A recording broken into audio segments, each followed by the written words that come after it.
बुद्धि उत्कर्ष चैनल को आप लाइक और सब्सक्राइब करें ताकि आपको नई वीडियो का अपडेट मिलता रहे और आप अपने ज्ञान का अर्जन करते रहें।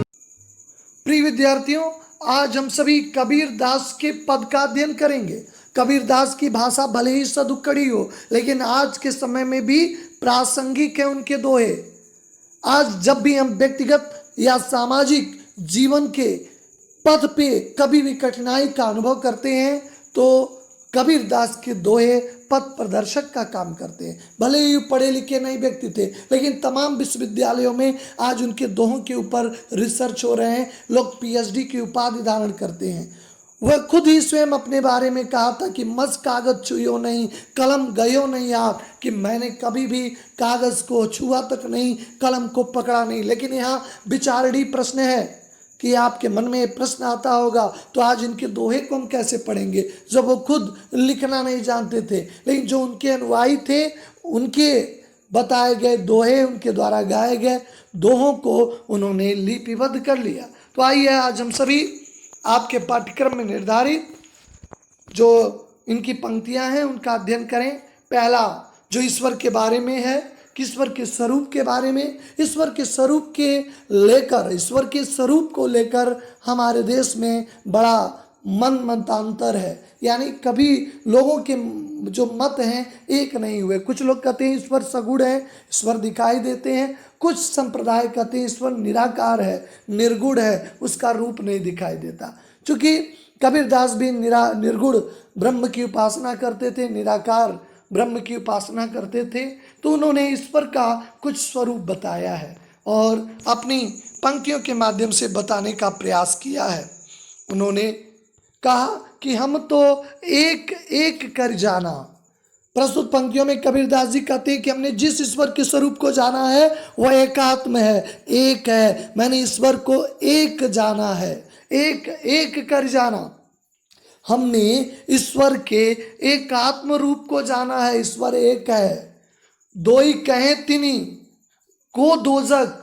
जो भी ईश्वर को दो कहता है उनके लिए दोजक है, नरक है। दोजक का अर्थ है नरक। दो ही कहे तिनको दोजक। जो ईश्वर को दो कहता है उनके लिए नरक है। जिन्हें नहीं पहचाना, जो ईश्वर को नहीं पहचानते हैं, वही ईश्वर के द्वितीय स्वरूप को प्रकाशित करते हैं और ऐसे व्यक्ति के लिए दोजक है। अगर कहीं नरक की कल्पना है तो ऐसे व्यक्ति नरकगामी होते हैं, क्योंकि ईश्वर के असली स्वरूप को नहीं जानते। दो ही कहे तिनी दोजक, जिन्हें नहीं पहचाना। जो नहीं पहचानते हैं वह ईश्वर के दो स्वरूप को मानते हैं और वे लोग नरकगामी होते हैं।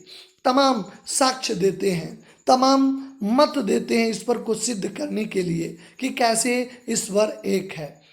कहते हैं कि जैसे बड़ी कष्ट की काटे, बड़ी काष्ठ ही काटे, अगिन न काटे कोई। जैसे बढ़ई लकड़ी के छोटे छोटे टुकड़े काट सकता है, लेकिन बढ़ई जो लकड़ी के अंदर निहित जो ऊर्जा है उसको काट नहीं पाता है, काट के निकाल नहीं पाता। हम लकड़ी के कितने भी टुकड़े कर लें, यानी बढ़ई भी लकड़ी के कितने टुकड़े कर ले, लेकिन चाहे तो काट के उसकी एनर्जी को बाहर निकाल ले, नहीं हो सकता। ऐसे हर तत्वों में ईश्वर है, लेकिन वह तत्व उसमें विलीन है। ईश्वरीय तत्व उसमें विलीन है। उसको इतना आसान नहीं है उस ईश्वरीय तत्व को जानना। उसी प्रकार जैसे कि लकड़ी के अंदर निहित ऊर्जा है, ऊर्जा को आप नहीं नकार सकते। भले उसकी ऊर्जा दिखाई नहीं देती है, लकड़ी दिखाई देती है, वैसे संसार में हर जीवों में ईश्वर अंतर में है, उसके अंदर है, बस वह दिखाई नहीं देता है। लेकिन उस ऊर्जा को हम उसी प्रकार महसूस कर सकते हैं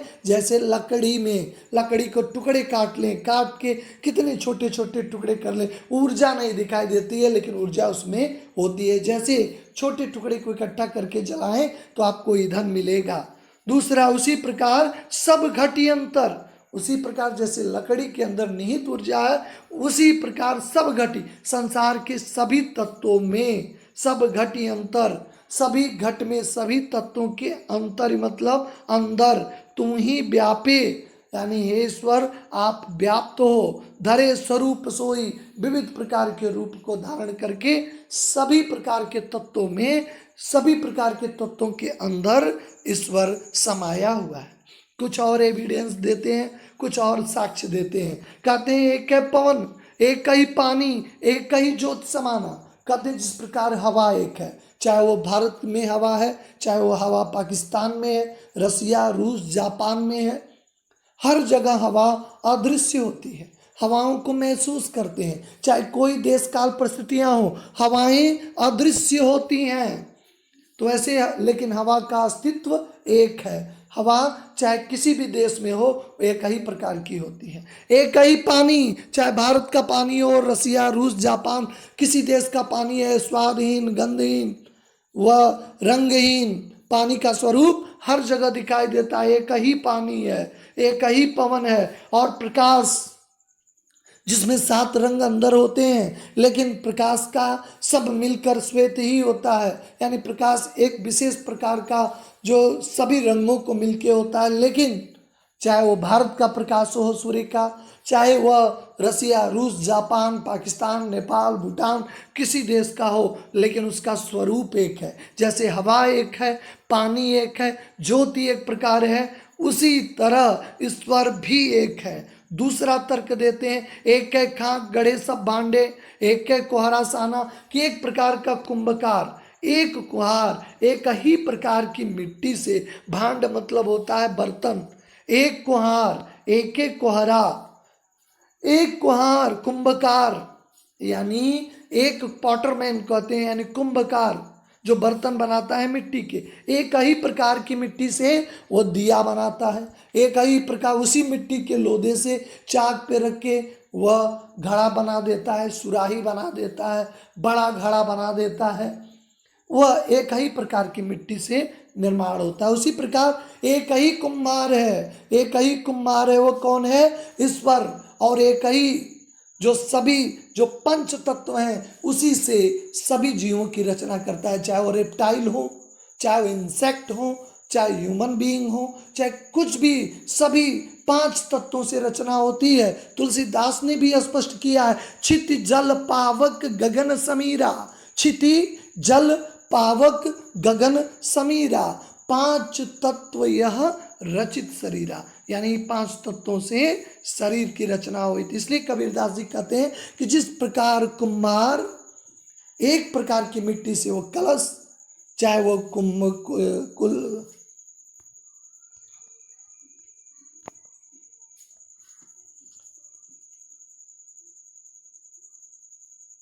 कबीरदास जी कहते हैं कि जिस प्रकार कुम्भकार एक ही प्रकार की मिट्टी से, चाहे वो दिया बनावे, कलश बनावे, सुराही बनावे, बनाने वाला एक कुम्भकार है, विविध प्रकार के पात्रों को बनाता है। ठीक ईश्वर भी एक है, विविध प्रकार के जीवों का निर्माण ईश्वर करता है।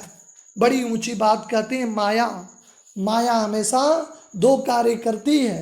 एक तो पहले सच्चाई चीज़ों पे, सच्ची चीज़ों पे पर्दा डाल देती है, यानी यथार्थ का हमें ज्ञान नहीं होने देती है, संसार की चीज़ें में बिल्कुल सही लगने लगती हैं। दूसरा प्रतीति, यानी वहाँ पे नकली चीज़ों को दिखा देता है।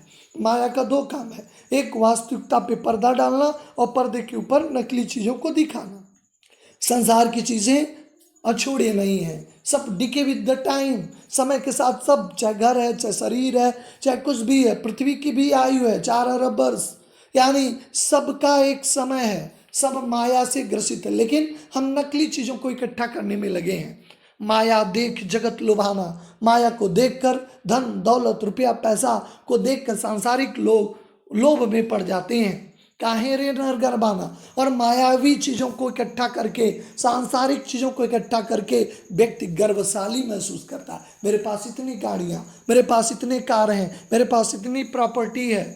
इसीलिए कबीरदास जी सचेत करते हैं कि जो इस माया के निकट नहीं जाता है, माया बिल्कुल सपना अवस्था में रखती है। जैसे सपना हम देखें, सपने में रसगुल्ले खा रहे हैं, बिल्कुल स्वाद भी मिलता है, सपना देख रहे हैं कि हम पहाड़ से गिर रहे हैं, लगता है जान नहीं बची। लेकिन जैसे ही सपना टूटता है, लगता है सब तो झूठ था, जिंदा है, लगता है रसगुल्ला खाया नहीं, लगता है परीक्षा में फेल हो गए, सपना देखा लेकिन नींद टूटी, अरे अभी तो एग्जाम ही नहीं हुआ, तो इस तरह के सपने, इसीलिए शंकराचार्य से उनके गुरु ने कहा था ब्रह्म सत्यम जगत मिथ्या, कि जगत बिल्कुल स्वप्न की तरह है, सब कुछ सच सच लगता है, लेकिन जैसे ही शरीर आत्मा को छोड़ देगी आप सोचेंगे ये तो जिसके लिए मैं दौड़ रहा था वो सारी चीज़ें व्यर्थ हैं। इसीलिए कबीरदास जी कहें निर्भय भया कुछ नहीं व्यापे। जो इन सब चीज़ों पे माया जिसके ऊपर व्याप्त नहीं होती है वही व्यक्ति निर्भय होता है, निडर होता है और ईश्वरत्व को प्राप्त करता है। ये बात कौन कहता है? कबीर दीवाना, कहें कबीर दीवाना, अपने को ईश्वर भक्ति में दीवाना कबीर कहते हैं। और कहते हैं इस माया के निकट जो भी नहीं जाता है वह निर्भय होता है और ईश्वर को प्राप्त करता है। दूसरी पंक्तियों में, पहली ही पंक्तियों में तो ईश्वर के स्वरूप पे चर्चा किए हैं, दूसरी में जो संसार के लोग किस तरह व्यवहार करते हैं, सच को स्वीकार नहीं करते हैं। वास्तव में सच को स्वीकार करना भी एक बहुत बड़ी कठिनाई है। संतों मतलब सज्जनों को कहे हैं, संत का मतलब केवल सन्यासी ही नहीं है, जो भी सज्जन है, क्योंकि संत हृदय नवनीत समाना, जो संत होते हैं उनका हृदय बिल्कुल नवनीत की तरह होता है, मक्खन की तरह होता है, मेल्ट यानी पिघल जाता है। कब? दूसरों को दुखों को देखकर। अगर कोई सड़क पे गिर गया है, तड़प रहा, अगर हमारे अंदर दया भाव नहीं आया तो निश्चित तौर पे अगर हम मनुष्य अपने आप को कहें तो व्यर्थ ही होगा, मनुष्य बनना भी व्यर्थ ही है। इसलिए सज्जनों को यानी जो अच्छे व्यक्ति हैं, क्योंकि बुरे को उपदेश देना मतलब अपने पैर में कुल्हाड़ी मारना। आज का समय भी कहता है कि रहीमन ज्ञान की गठरी वहाँ न खोलिए जहाँ कुजड़ों की हाट, जहाँ आपके ज्ञान की मोल नहीं है, कुजड़ों की हाट है, वहाँ पे अपने ज्ञान की गठरी को मत खोलिए। इसलिए संतों को संबोधित करते हैं, सज्जनों को संबोधित करते हैं, कहते हैं संतों देखत जग बौराना। हे संत, हे सज्जन व्यक्ति, देखिए पूरा जगत, पूरा संसार किस तरह पागलपन की अवस्था में पहुंच गया है। क्यों? आज कहें तो मारन धावे झूठे जग पतियाना। पतियाना शब्द का अर्थ है विश्वास करना। अगर सच कहते हैं तो लोग मारने दौड़ते हैं और झूठ पे लोग विश्वास कर लेते हैं। एक छोटा सा उदाहरण, अगर मैं मार्केट में कोई टॉय बेच रहा हूँ या कोई प्रोडक्ट बेच रहा हूँ, वेंडर हूँ मैंने कह दिया ले जाइए, इसकी कोई गारंटी नहीं है, अभी ले जाएंगे अभी खराब भी हो सकता है, हमारा प्रोडक्ट नहीं खरीदेंगे। हम जानते हैं हमारा प्रोडक्ट टिकाऊ नहीं है। मैं कहा कि आप ले जाइए, आप भी चलाएंगे, आपके बच्चे भी चलाएंगे, गारंटी है फुल, जबान से देना है। मार्केट में हूँ, कौन मेरी फिक्स दुकान है, मैं वेंडर हूँ, लेकिन आप तुरंत विश्वास कर लेंगे। इसीलिए कबीरदास जी कहते हैं अगर सच आप वास्तव में सच कह दिए तो लोग मारने को दौड़ा लेते हैं। साच कहे तो मारन धावे झूठे जगपतियाना, सच कहने पे लोग मारने दौड़ते हैं और झूठ पे लोग विश्वास कर लेते हैं। नेमी देखा धर्मी देखा प्रातः कर स्नाना, बहुत सारे नियम कायदे का जो दिखावा करते हैं, बहुत सारे महात्मा हैं वो धर्म के अनुपालन के लिए बहुत सुबह स्नान करके चंदन उंदन इत्यादि लगाकर अपना बड़ा बड़ा दावा करते हैं। आत्म मार पाखनी पूजे, अंतरात्मा की बातों को मार के पत्थरों में इंसान को ढूंढते हैं। अरे आत्मा आपके अंदर ही ईश्वर, जो स्वर निकल रहा है वो ईश्वर की देन है। अंतरात्मा और मन दो चीज़ें हैं, हमेशा दोनों में युद्ध होता है। जैसे हमारी पढ़ने की इच्छा जागृत हुई तो लड़ाई होती है आत्मा और मन में। मन कहता है चलो अभी बहुत टाइम है, फर्स्ट ईयर है, अभी बहुत समय है, लेकिन आत्मा कहता है कि नहीं, पढ़ना चाहिए, अभी से हमें मजबूत बनना चाहिए, सभी सब्जेक्टों पे ध्यान देना है। दोनों में लड़ाई नहीं, हमें कठिन विषयों पे ध्यान देना है, हमें अभी नहीं पढ़ना है, आगे। दोनों में लड़ाई हुई, मन जीत गया कि अभी कोई बात नहीं है, निश्चित तौर पे आप हार गए। आप कहीं पे कोई चीज़ गिरा पा गए, किसी वस्तु, किसी व्यक्ति का, वो आगे बढ़ रहा है, आपके मन में दोनों में लड़ाई हुई। अगर आपने 2000 रुपये पा गया, व्यक्ति आगे चला गया तो मन में होता दे दें, परेशान होगा। आत्मा कहता है कि नहीं, दे देना चाहिए, मन कहता है नहीं देना चाहिए, लेकिन युद्ध हुआ। अगर आपकी आत्मा जीत गई तो ईमानदारी की मिसाल आप पेश करेंगे, लेकिन मन जीत गया चलो रख लें तो ईमानदारी मानवता वहीं हार जाएगी। तो अपनी अंतर आत्मा, हमेशा अपनी आत्मा से कभी भी निर्णय ले लेंगे अंतरात्मा से कभी आप गलत कर ही नहीं सकेंगे। लेकिन जब आप मन का सुनेंगे समझिए आप ईश्वर को नकार रहे हैं। आत्म मार, अपनी अंदर बैठा हुआ आत्मा को लोग मार के पाखंडी पूजे, पहाड़ों में ईश्वर को ढूंढते हैं, पत्थरों में ईश्वर को ढूंढते हैं, उनमें कुछ नहीं ज्ञान, केवल लोगों को भ्रम की स्थिति में ले जाते हैं, उनमें कोई ज्ञान नहीं होता। बहुत तक देखा पीर औलिया इस्लाम धर्म की ओर कि बहुत सारे, पहले तो हिंदू धर्म के लोगों की जो धर्म गुरु हैं उनकी बात करते हैं कि बहुत सारे लोग हैं अंतरात्मा को मार के पत्थरों में इंसान को ढूंढते हैं, पत्थरों में भगवान को ढूंढते हैं। लेकिन अब इस्लाम धर्म की ओर संकेत करते हैं। बहुत तक देखा पीर औलिया, पढ़े किताब कुराना, बहुत सारे पीर औलिया को देखा जो किताब और कुरान की बातें करते हैं। क्या है, मुरीद तब्दीर बतावें, अपने शिष्यों को, मुरीद मतलब उपाय होता है, तब्दीर बतावें का अपने शिष्यों को बहुत सारे उपाय बताते हैं, उनमें खुद ही ज्ञान नहीं है, खुद ही उस आचरण को नहीं करते हैं। कुछ तपस्वियों की बातें कर रहे हैं, आसन मारे डम बिधर बड़े, कुछ आसन योग की अवस्था में बैठे होते हैं, अहंकार को धारण करके मन में बहुत सारे गुमान को लिए बैठे होते हैं। पीपर पाथर पूजन लागे तीर्थ गर्भ बुलाना, पीपर में यानी पीपल के पत्तों पे, पत्थर पे पूजने लगते हैं और तीर्थ जगहों पे जाके ईश्वर को ढूंढते हैं और गर्भ में ईश्वर के, अहंकार में ईश्वर के असली स्वरूप को भूल जाते हैं। टोपी पहन के दिखावा करते हैं, टोपी पहरे, माला पहरे, छाप तिलक अनुमाना, टोपी तिलक छाप लगा के ईश्वर का प्रतिनिधि होने का दावा करते हैं। साखी शब्द गावत सब भूले, साखियाँ और शब्द में तमाम ईश्वर को पाने के लिए उन्होंने बड़ा सरल उपाय बताया। खोजी हुए तो तुरते मिले, 9th में आप पढ़े होंगे, खोजी हुए तो तुरते मिले, पल भर की तलाश में, पल भर में ईश्वर मिल जाएंगे। सर सांसों की श्वास में, हर सांसों में ईश्वर समाया है, खोजने वाले तुरंत पा सकते हैं। लेकिन कहते हैं साकत शब्द गावत भूले, आत्म खबर, अपनी अंतरात्मा की खबर नहीं जानते। हिंदू धर्म का विश्वास है, हिंदू धर्म कहता मोहि राम प्यारा, तुर्क कहे रहीमाना, इस्लाम धर्म के लोग कहते हैं रहीम हमें प्रिय है। दोनों धर्म के आधार पर लड़ लड़ मर जाते हैं, असली मर्म कोई नहीं जान पाता। घर घर मंत्र धर्म गुरु घर घर जाके उपदेश देते हैं, महिमा मंडित करते हैं, महिमा के अभिमान में होते हैं। कहते हैं ऐसे गुरु शिष्य सहित डूब जाएंगे और अंत में उन्हें पछताना पड़ेगा। इसलिए कबीर दास कहते हैं सुनो भाई साधो, ये भ्रम बुलाना, ये भ्रम आप भूल जाइए। केतिक कहा, मैंने कितनी बार कहा, लेकिन लोगों ने नहीं माना कि ईश्वर को पाना कठिन नहीं है, सहज सहज समाना, ईश्वर बड़े सरल तरीके से मिल जाएंगे। वो कैसे मिलेंगे उन्होंने 9th में बताया है। कबीर दास ने 9th के पाठ्यक्रम में लिखा हुआ, खोजी हुए तो तुरते मिले, कि खोजने वाले बड़े सरलता से खोज लेते हैं।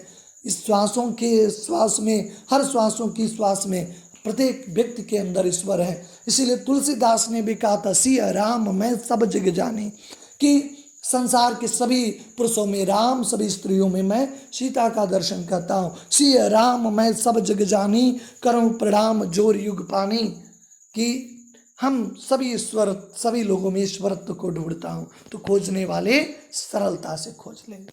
आशा है, आशा नहीं विश्वास है कि आप कबीर दास के इस विचारों से अभिप्रेत हुए होंगे और आपको समझ में आया होगा। फिर हम सभी आपसे नेक्स्ट वीडियो में मुलाकात होती है। आप चैनल को अगर अभी तक सब्सक्राइब नहीं किए हैं तो सब्सक्राइब कर लें, शेयर कर लें, ताकि आपको नए वीडियो का अपडेट मिलता रहे। फिर आपसे मुलाकात होती है। आप सभी का धन्यवाद। हिंदी उत्कर्ष चैनल को आप लाइक और सब्सक्राइब करें, ताकि आपको नए वीडियो का अपडेट मिलता रहे और आप अपने ज्ञान का अर्जन करते रहें।